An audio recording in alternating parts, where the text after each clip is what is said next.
Hi everyone, and welcome back. As you may have noticed, we've ended our trip vlog videos. We just posted the last one last week, and the purpose of this video is to do kind of a trip review, which I'm going to break down into 3 parts. I want to talk about the resort, I want to talk about the food that we ate, and then I just want to talk about the overall experience. So let's jump right in. Let's talk about the resort. So we stayed at Saratoga Springs Resort, which is open to both DVC and regular guests. So how I want to talk about Saratoga is I want to talk about 3 things that I love. I want to talk about 2 things that I don't love. And the reason why I'm giving this feedback isn't because I didn't like the resort, because I did. I really do love Saratoga. But I'm giving the feedback as if you were planning a Disney trip and we're trying to figure out what resort you'd want to stay at. I'm trying to, this information would help you better pick if Saratoga is the right one for you or not. So start with the things that I love. First, Saratoga is a beautifully maintained, themed resort. It is so cool. There's all these different themes that are happening within the whole Saratoga Springs. And the rooms are pretty nice. They all have balconies, which we love. We love having the balcony. It's one of the reasons why we do like staying at some of those deluxe resorts, because of the balconies. So overall, just a beautiful resort, which if you watched the Traveling to Walt Disney World video, you would have seen we did a lot of videos externally. We did a video inside our room. So that was really nice place to stay. The second thing that I loved about Saratoga was the Artist Palette quick service. And I just want to talk about how they do it because it's so cool compared to how places like Pop Century and Art of Animation do their quick service. So at Art of Animation or Pop Century, you go into the lines, you grab your food, and then you cash out at the register, and then you go get your drinks. And you're carrying all your food while you're doing this before you go to sit down. That is not the case at Artist Palettes.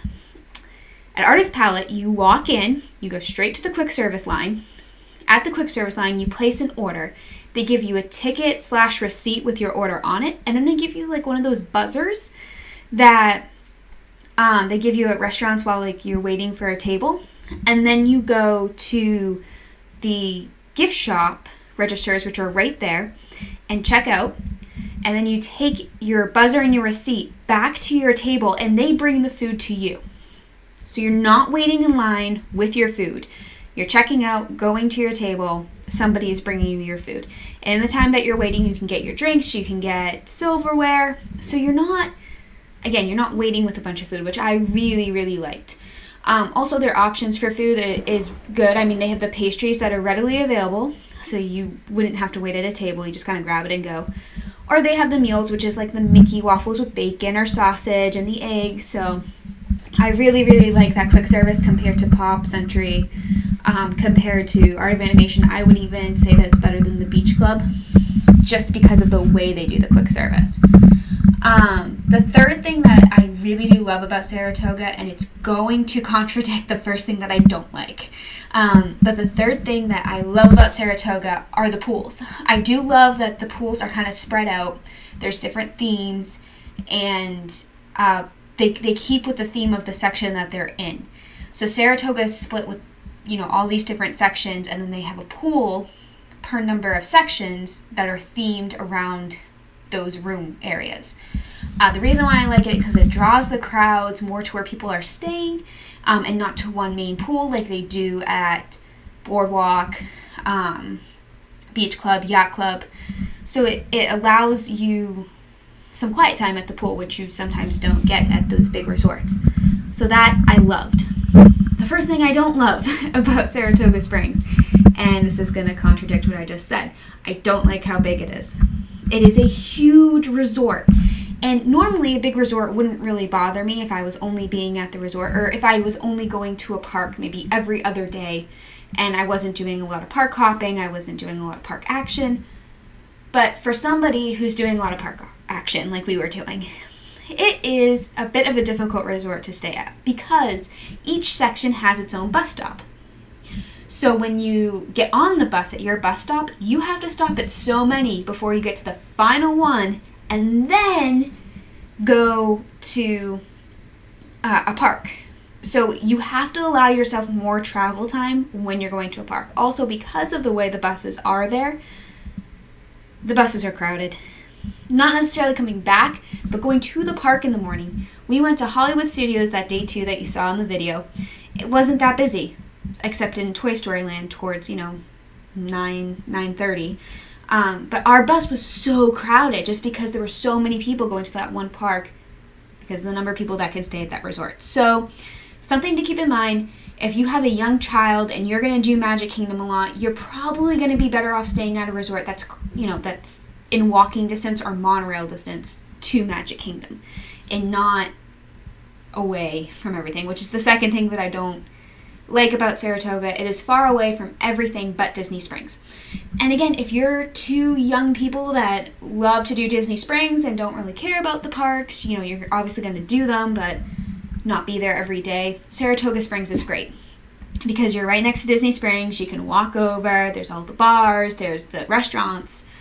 There's all the shops. So that was one thing I wasn't a fan of. I did like being near Disney Springs, but I prefer to be closer to Hollywood Studios or Epcot because those are, my parks that I like to go to the most. That's why I like to stay at Beach Club, Boardwalk, or Yacht. Saratoga is a good alternative, but not my favorite resort. So those are the pros and cons to the resort, and this is the things that we look at as Disney planners when we're suggesting resorts to you. We're not just suggesting it off of price, theme. We're looking at your party as a whole. And so, hey, based off of the age groups, what parks are they going to want to go to the most? And then from there, we kind of narrow down by price, by party size, which ones would best suit your needs. So it's not just price or which ones we favor. It's really your group. If you come to me and you say, I'm going to be there for 5 days, I only want to do parks 2 days, I want to stay in a deluxe resort, I want to have flexibility with dining, I want, a lot of shopping options, Saratoga Springs is what I would recommend off the bat. But again, if you're a couple with 2 young kids or even 2 teens that love Star Wars, I wouldn't put you at Saratoga because if you have the 2 young kids, you're going to spend most of your time at Magic Kingdom and Epcot. Better off being in monorail or walking distance of either of those, like being at a Contemporary or a Grand Floridian or even a Polynesian. And then if your kids love Star Wars and they're going to spend a lot of time at Hollywood Studios at the launch bay when Galaxy Edge comes out, you're going to want to be right there, then I would recommend Boardwalk, Beach Club, or Yacht Club because that way you are in decent walking distance of that park. So it's just not my favorite thing. I got a little hair there that keeps coming up, bugging me. There we go. Little bang piece. So that's how I felt about the resort. Now let's talk about the food. Greg and I love eating our way around Disney. There's no denying it. I mean, the main reason why we go to Disney is, yes, because of the Disney magic, but secondary, the food. There's certain food that we absolutely love and we can only get there. So let's start with day 1. We had lunch at Via Napoli, which is never really a disappointment for us. We got pizza. And then we walked over to France and got the soft serve vanilla ice cream in a waffle cone. It was cold. We still did it. That is how good their ice cream is. If you're looking for a really good soft serve in a waffle cone, go to the France Pavilion. It's a little stand where the crepes are. That's what I recommend. For day 1, lunchtime, that trumped Via Napoli for me just because I love ice cream and it's the best ice cream that they have. For dinner that night, we went to Shula's Steakhouse. Always amazing. Their service is amazing. The food is incredible. And the atmosphere is nice. You're in a nice, quiet atmosphere. And it was great to have a quiet dinner, the 2 of us. So, day 1, hit it out of the park at Disney as to what we loved. Rewinding to the day before when we were at Disney Springs, and in the afternoon we stayed at Paradiso 37, or we ate at Paradiso 37 for lunch, which we had never had, and we did really like it. I wasn't totally hungry, so I stayed with the shrimp cocktail, which was still good. I just wished it was a little bit bigger. And And then for dinner that night, we went to Raglan Road with my aunt and uncle that you guys probably saw in the video, and that was, again, very good. The appetizers were really good, and then the food itself for dinner was good. And then we topped things up at the boardwalk where we had Dole Whip and there were cocktails. So, again, really fun. Our last day, sadness, we went to the Rainforest Cafe for lunch, which is our traditional lunch when we leave Animal Kingdom, just because it's convenient, it's right there, and we finish Animal Kingdom early, so we get there for an early lunch. And then, so that was always good. We get the pastelaya. It was delicious. And then for dinner that night, we got a turkey leg. Yep. We are turkey leg people, and we love turkey legs, so always great. And then we got one of those giant pickles with it, which I hadn't had before. Oh, so good. It was a great side. So food-wise, the trip was great. It was what we wanted. For the overall experience, one thing I will say, I'm going to start off the bat and say we did a lot in 2 days, it felt like. We definitely tried to do too much.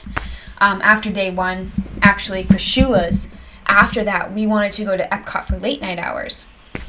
And we couldn't do it. We were so tired, and we should have known better because Shula's eats so much that we go into a food coma. But so tired. So tired after that first day. So we decided to bypass the Epcot late night hours because we'd already done a lot. Basically did everything but Test Track and Frozen and decided to hit the hay. So that's something I would definitely change because the second day, as you guys saw, we got up. We did Animal Kingdom. We were done super early, had an early lunch. We're back at the hotel. A little bit too cold for a pool day, so we did laundry, we napped. It was wonderful. And then we hit up Magic Kingdom around 3 o'clock. And it was quite busy at Magic Kingdom, so we were hesitant to stay for late night hours, so we just decided to hit up everything that we know we can do at Magic Kingdom and then go back to the resort before the crazy crowd leaves with the fireworks. So that's more of our routine, is get up in the morning, do a park, nap in the afternoon, pool in the afternoon if it's hot, then go back to a resort later on that night. So again, that was the one thing that I wish we had more time at Disney so that we weren't so rushed because we were just trying to get so much video footage. It was our first one. So definitely learned our lesson there that next time we go, we have to go more for 2.5 days. I want to shorten our time at Vero. We went to Vero Beach beforehand, and I loved Vero Beach. I would not have shortened that time. I felt like it was perfect. Maybe one more day would have been nice at the beach. But Disney needed to be longer. Definitely did. But it was magical, as always. We were celebrating kind of our anniversary, so we got a lot of stuff with celebration pins, and that's always a fun time. So that concludes my trip review, and make sure you subscribe to the video. And any ideas for future videos? I know I got some requests for videos concerning the wedding planning process that we had because we got married in Disney, and also the wedding experience itself. So I'm thinking I'm going to do a couple videos on that. And I've also gotten requests for just Q&A, general Disney questions for Greg and I. So we're going to set something up for Greg to be a guest star on this vlog episode, and we'll do Q&As so you guys can see what our favorite things are in Disney. So have a magical day, and make sure if you guys are thinking about planning a Disney trip or are in the midst and want some help and want a Disney planner to help you out, my contact information is in the description below, so feel free to reach out to me. And once